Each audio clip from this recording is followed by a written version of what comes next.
आई आज संध्याकाळी जेवायला काय आहे अगं?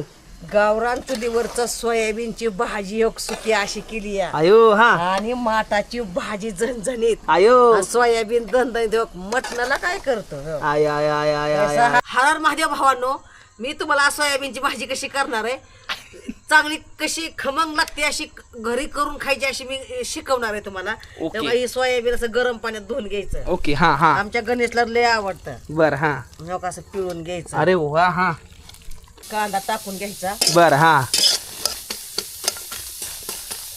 आता कांदा तळसायचा आधी आणि मग तेल टाकायचं का असं. आमच्या गणेशला खूप तेल आवडतं. मला लय तेल मी आता खायचं तेल कमी केले थोडं. अयो ह्याला तेल तेलच लागतं का ना. होय का? हा ह्याला तेल लागतं. पुरतं असं तेल होतं फक्त, कारण ती वसून घेत असं. हा असा लाल तेलात कांदा भाजून घ्यायचा. ओके तिखट, मीठ, हळद, वाव थोडा घरकुल मसाला हा हे टाकायचा. बर. असं हलवायचं. हा. तेल समजा एक समजा मिश्रण करून घ्यायचं असं. बर हा आणि त्यानंतर ना आपलं येणार गावरान सोयाबीन. ओके गावरान सोयाबीन करते रे आई. तोंडला सुटलं पाणी आता. वा वा वा हा अरे वा थोडंसं मीठ टाकूया. मीठ अयो एवढं मीठ नाही लय. हा मीठ का मीठ एक जीव होण्यासाठी थोडं पाणी होतं. बर नॉर्मल पाणी झाडा का? आय आय आय आय.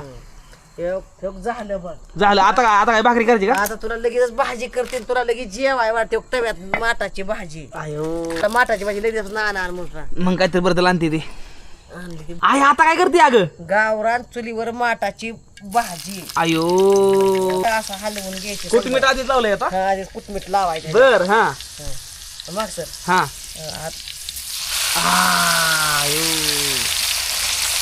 मारे ही रेसिपी आपल्या घरी करून बघा लई जास्त भारी लागते खमंग बरं का. आणि आपल्या भावाला फॉलो पण करून घ्या. लई भारी व्हिडिओ असतात आपलं. माटाची भाजी. अयो आई करते माटाची भाजी आहे बघा.